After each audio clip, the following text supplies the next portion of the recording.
Hello fellow bus geeks, nuts and enthusiasts. Welcome to the first episode of Motor Coach World. My name's James, and today we're going to be answering a question that one of my viewers left me about 8 months ago. Makhi Reed asks, James, can you do a video on all the different types of buses that Peoria Charter uses? Makhi, first of all I want to say I'm sorry it took me 8 months to get here, but today we're going to deliver, so I hope you enjoy. Now before we get started, I want to give you guys an idea of what this channel is going to be all about. All the comments, questions, and topics that you guys leave me, whether you send it via email listed on the comment box below or send it to me in a message via my Patreon page, I'm going to be using this channel to discuss, answer, and talk about all the items that you guys want me to. Essentially, it is a channel made by a bus nut, yours truly, for all of you bus nuts.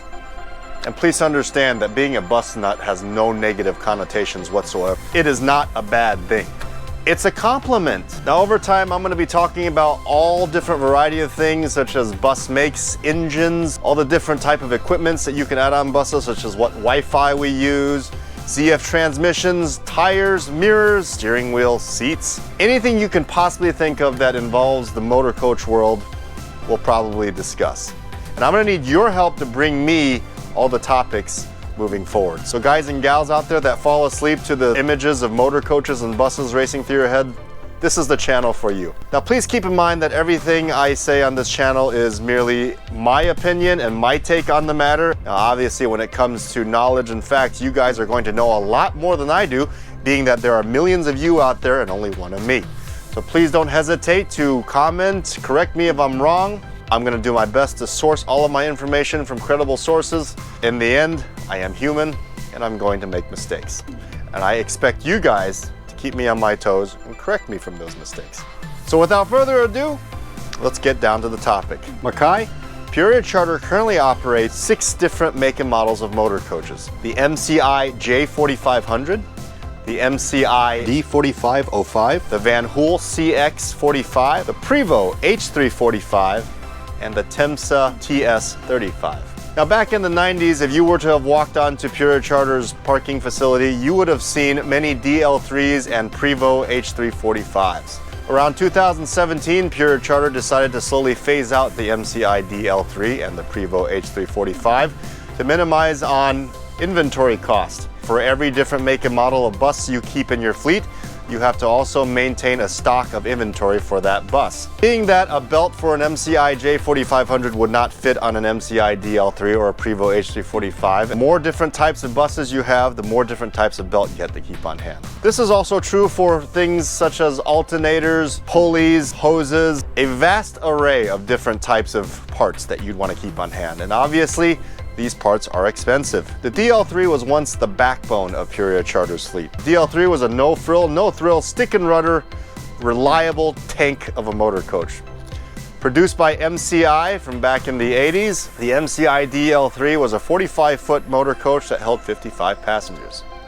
It was simple to operate, there wasn't many mechanical components on there that would fail easily, and it kept a lot of the computer chips and high-tech items out. Now over time, passenger demands and trends started to change the industry of the motor coach. Many operators started opting towards the more luxurious interiors and the amenities that modern day computer technology would bring. Items that passengers probably wouldn't even notice, such as electronically controlled leveling valves so that the bus could stay level even during tight turns, recessed mood lighting such as the one you see behind me, flat screen television panels. Motor coaches have come a long way as far as technological advancement. Over time, MCI improved on the DL3 and brought in the MCI D4505. The difference being a slightly more sleek-looking body style.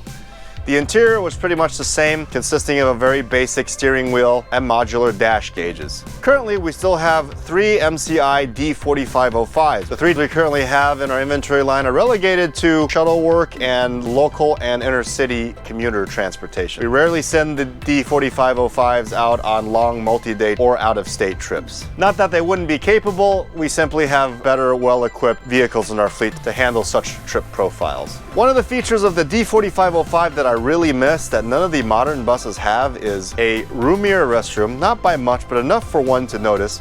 And my favorite thing about it is it had natural lighting. That's right. The right wall of the MCI DL3 and the MCI D4505 motor coach had a frosted window. All the modern day motor coaches feature a completely sealed off fiberglass interior, and the only light source you would get is from the mounted interior light of the restrooms. One of the downfalls of the MCI D4505s is the extremely limited luggage space. That's right. The MCI D4505, sitting at a height of 10.6, created a nice low profile, low clearance coach while sacrificing the height of the luggage bay. The MCI J4500 with a clearance height of 11.6 boasted a much larger luggage space. Peoria Charter's backbone now consists of the MCI J4500s. The MCI J4500s was definitely an upgrade to the body style. The interior and everything else about it just looked more modern, and the passengers got a feeling that they were riding in an airliner when they were on a motor coach.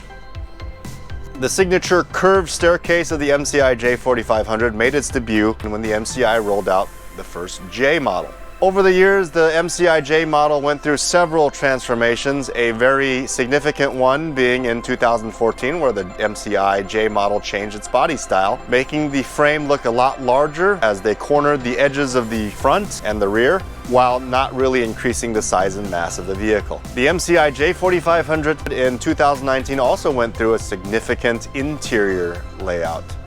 This one here being a late model 2019, as you can see, the interior looks rather stunning in my point of view. The Van Hool CX 2045, consisting of 1/4 of our fleet, featuring an entirely different layout on the interior, maintaining a very modern, contemporary European look. The arrangement of the underbody creates 4 separate luggage bays instead of 3. Also, the interior dash of the Van Hool is much different, allowing for much better visibility than the MCI models. Van Hool's cockpit design evolves around thin, sleek support beams, allowing the operator to have a much better visibility around them.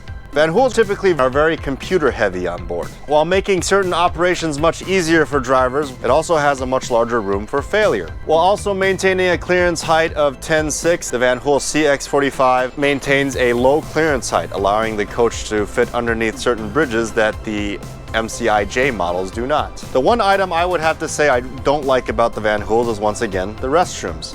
This time, it's the toilet bowl.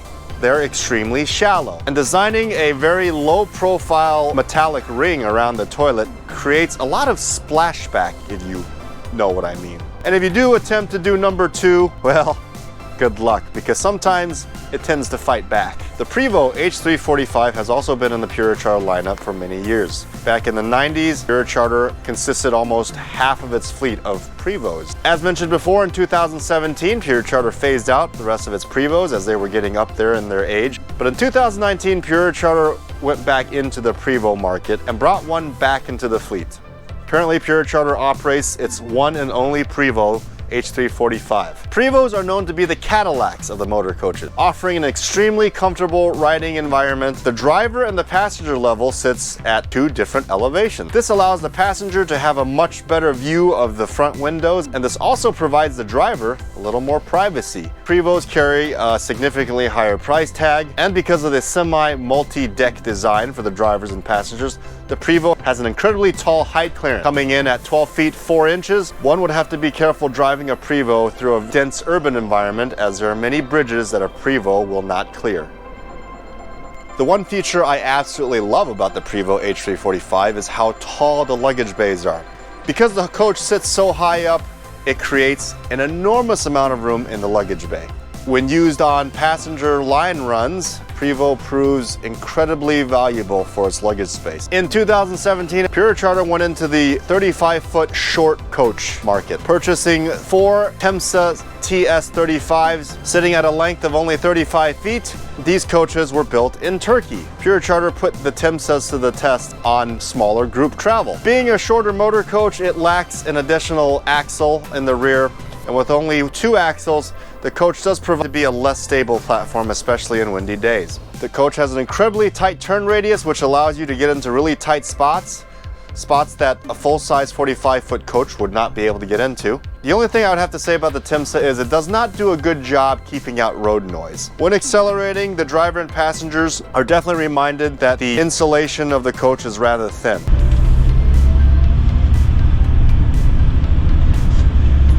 lacking the additional axle in the rear of the coach definitely reminds the driver that you're driving a lighter and smaller vehicle on windy days. Now, the one coach I really don't want to leave out of our lineup is the Van Hool CX35. Talking about the shorter 35-foot coaches, Peoria Charter did purchase a couple 35-foot Van Hools back in 2020. Once again, Peoria Charter is exploring the smaller coach platform for smaller groups. Now, given that these coaches are 10 feet shorter, it really does not save us on any fuel economy. Most motor coaches in the industry, no matter what make and model you buy, hovers at between 6 to 9 miles to the gallon. Also, age plays a factor too. I hope that answers your question. Please leave your comments down below. Let me know if there's any additional topics you'd like me to touch on, or if there's anything I left out.